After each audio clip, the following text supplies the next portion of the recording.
Hello and welcome to this edition of the Credit Union Connection. I, of course, am Sarah Snell Cook, your host. I'm joined here today by Bonnie Ortiz. You've seen her before. She's the CEO at the QSO O2 Consulting Group. Welcome. Thank you, Sarah. Thanks for having me again. Always, always welcome. So give yourself, even though you've been on here before, I'll let you give yourself a little introduction of your background as well as the organizations. Okay. So as Sarah said, I am Bonnie Ortiz. I'm the CEO of O2 Consulting Group. We have been in business since 2017, 2018. I have a long history with the credit union as a former chief operating officer at the Partnership Federal Credit Union.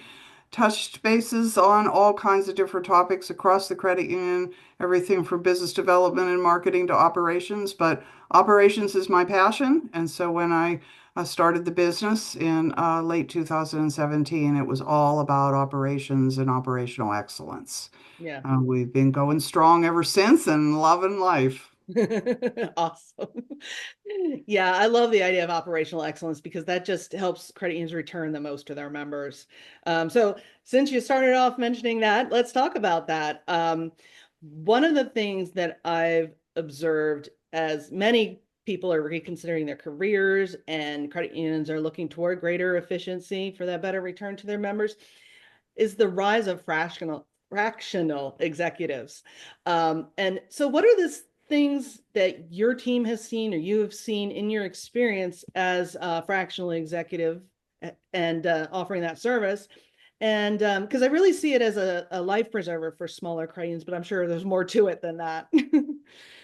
I think you're absolutely right, Sarah. I think it is a life preserver, and I think it can be even more than that from the perspective of being a very supportive partner. Hmm. And not just a short-term partner, but even a long-term partner after that fractional service is no longer needed.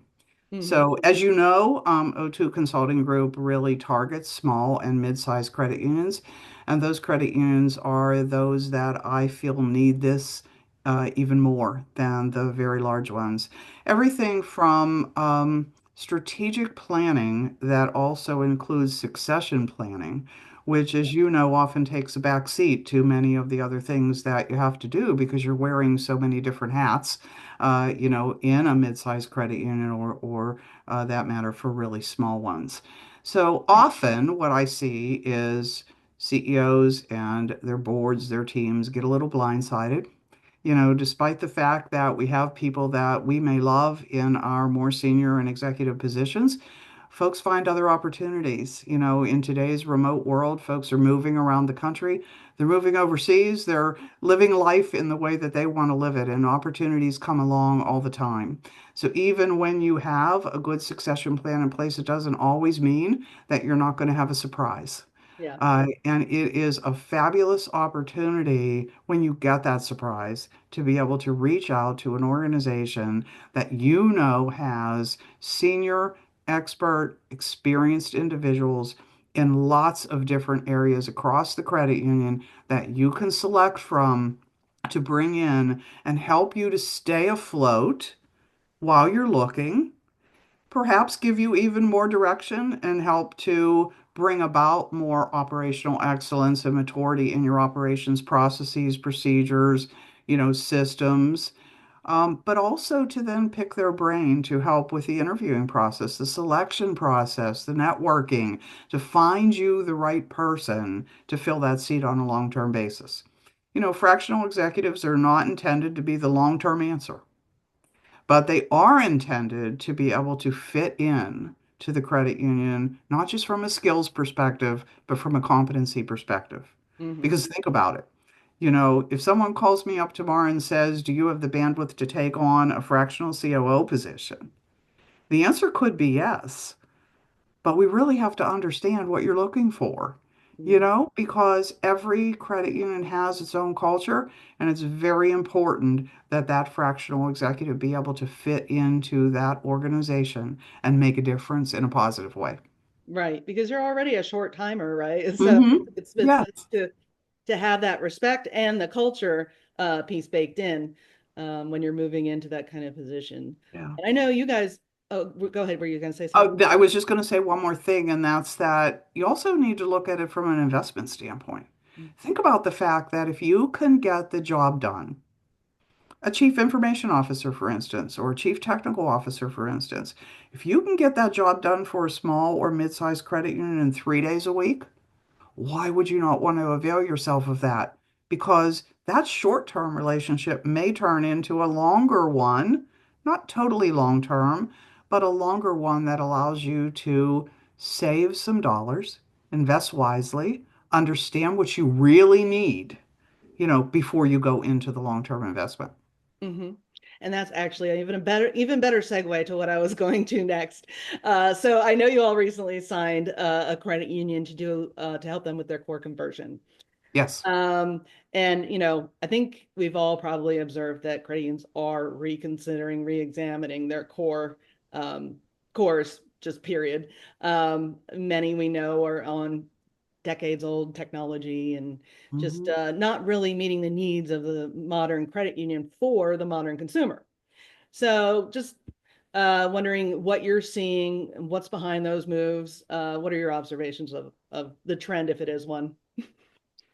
I do think it's a trend, and I think it's a trend for a couple of reasons. In small and mid-sized credit unions, many of them are still with very old and kind of antiquated technology, and whether they stay with the same vendor but move up to a different product in their suite of products, or whether they look elsewhere, folks are really looking for that engine that can drive the kind of business that they want uh, to arrive at, And kind of what I mean by that is we have so many options these days for the core and all of the ancillaries that go along with it. So there's a need to be able to decide, how do I want the business of my credit union to run? Do I want an all-inclusive engine, that has the most important parts, online banking and mobile banking and, online account opening and so forth?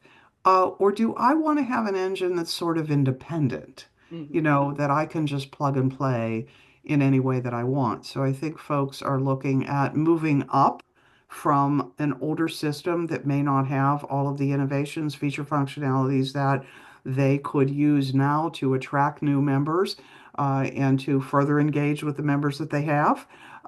Or if it's that they just really want to move in a direction that has a certain set of goals and objectives that allow them to, again, it's all about the members, right? Attract new members, engage with your current members, and ensure that you're giving them the best experience no matter what channel they're coming through. Right, right. And you kind of alluded to this earlier, but one of the reasons that we even founded the Credit Union Connection is to ensure we can connect business partners with the credit unions that really need their services. Because often credit unions haven't even heard of some of the businesses that really could, and particularly smaller businesses like themselves that really Mhm. understand what they're going through to a degree. But especially when you have that credit union background and can really provide the guidance, like step-by-step guidance Mhm. of how to get through something. For example, connecting to a fintech, there's a lot of Exactly. project management involved, or should be anyway. Mhm. Where do credit unions stand in their project management maturity and just talk a little bit about that, credit unions and project management. Well, I think there's a wide range of acceptance of project management methodologies and the necessity for them to be inside of your credit union. And I think certainly larger credit unions, 750 million and above, have begun to build project management offices because they've seen the necessity for that given the number of projects that they're trying to accomplish in a given year and the complexity of them, especially when there are one or more vendors that are involved in any given project. But with small and mid-sized credit unions, again, it's that notion of, I don't think I can afford this. I Mhm. don't think I can afford to have a project management office. I don't think I can afford to bring in independent you know, project managers and bring them in as full-time components. Well, guess what? You don't have to. Because with an organization like O2 Consulting Group, we can be your outsourced sort of project management as a service. So Mm-hmm. we can help you to build that project management office, but utilize the services and the people that are in our organization to be able to match up to the specific project that you're trying to accomplish. Mm-hmm. So I see it beginning to blossom Mm-hmm. in small and mid-sized credit unions. That's I great. see them all of a sudden starting to connect the dots. You know, I may want to build this inside, but I may want to just start with one person. And one person is not going to be enough, you know, to handle then all of the projects that need to be handled. And the other side of it is you don't want to be having some projects run with a standard methodology, being very successful, you know, in both managing time, budget, you know, et cetera, but then have other projects being managed differently because you're right back into chaos. Right, right. So, to answer your question very straightforwardly, I think we're getting there. I see more project management folks and disciplines being brought into credit unions across the board, regardless of the size, but we still have a long way to go. And so we like to think of it as an opportunity for us to show the value. Mm-hmm. Once you get in and can show the value of what the services will do for you, Mm-hmm. then I think you're hooked. As you've mentioned, you generally work with the smaller to mid-sized credit unions. And why do you think that is? And when you're working with some of the larger ones that you work with, how do their needs change? What's different there? Um, I think to start with the larger credit unions, I think their needs are more what I'll call plug and play. They may find themselves in a situation where they just have bitten off a tremendous amount in one year. And Mm-hmm. they may have a stable of project managers that are already busy to the max.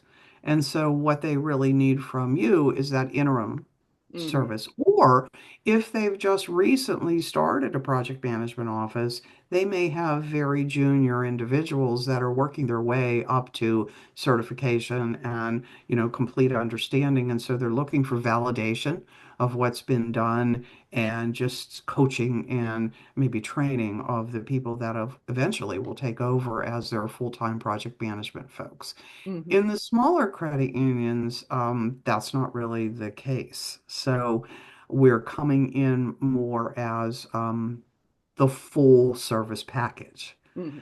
So coming in and doing everything from helping them to get their arms around an efficient process for determining every year what projects that they should be undertaking because we're aligning them to their credit union goals and objectives and making sure that the process includes rating and ranking of projects based on their alignment to those goals Mm-hmm. and then helping them to see how they can adjust throughout the year as new things come on the plate that you're not expecting. So that's one aspect of kind of helping them to get more organized and thoughtful, planful about the projects that they're doing. Then the second phase is okay, now that we have this, you know, great list and this dashboard of projects and their criticality, how do we get them accomplished? Mm-hmm. And again, it's a step in and start helping with the more complex projects. Have a lot of vendors, have a long time. Cores take a very long time to get installed and into the post-implementation period. So often we will then step in and we will do the more complex projects. Let the departmental people, you know, that may want to work themselves into that kind of a position or at least have the operational knowledge run the departmental projects and look to us for advice and guidance. Mm-hmm. So I see that sort of more hybrid, you know, where we're more in as a full service, but then with the opportunity to be able to step away at the right time and just be that advisory arm. Mm-hmm. And one of the things you also have talked about in the past is that leadership development piece, or the people that you're, as you mentioned, the program project managers that may be brand new and training them up. What do you like about that? What do you see as the need in the areas that you cover, as far as like developing those professionals? hmm Well, first of all, I want to say that that is one of the most satisfying parts of my job. I absolutely love to give back. I've been doing this for a long, long time, and I enjoy it so passionately that it's not like a job to be, helping folks to grow in that capacity. But what I see is often folks are promoted from within, which is a great thing, right? And so they come with the skill sets that they need: organization, detail orientation, the ability to be able to critically think, to solve problems and escalate things quickly. But they really don't have an infrastructure, a set of tools and techniques that fit into a standard methodology. So what they need is that grooming, Mm, that maturity, that ability to not just make it be homegrown, but to build it around really successful methodologies, whether it's the waterfall methodology that the Project Management Institute, leverages, or it's agile, or it's some other methodology that's cropping up, every yes. day. Those folks really need to kind of ground themselves in that, make sure that they have a toolkit, Hmm. one of my favorite words. They have a project management toolkit that has a variety of different components that can help them to deliver on small projects, very simple things, and then the more, complex ones that are more riddled with risk. Hmm. Yeah, definitely. And so all the things that we've kind of talked about is it at their heart is getting that better return for their member, Mhm. the credit union member, in terms of you can have increased revenue or better efficiencies, operational excellence, as you said. Um, which is really what business partners can often provide to credit unions, whether it's, a service like yourself or fintech or whatever. And these are all very, yes, they're tools, but they're highly strategic discussions to have about how you're going to use those tools. And so, how do you work that into when you're doing a strategic planning session with some of your clients?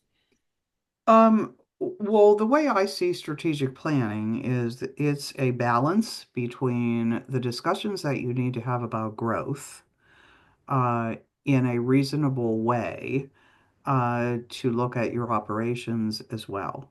So if Mm-hmm. you think of it as a seesaw, part of your conversation should be about growth, both new growth and deeper engagement.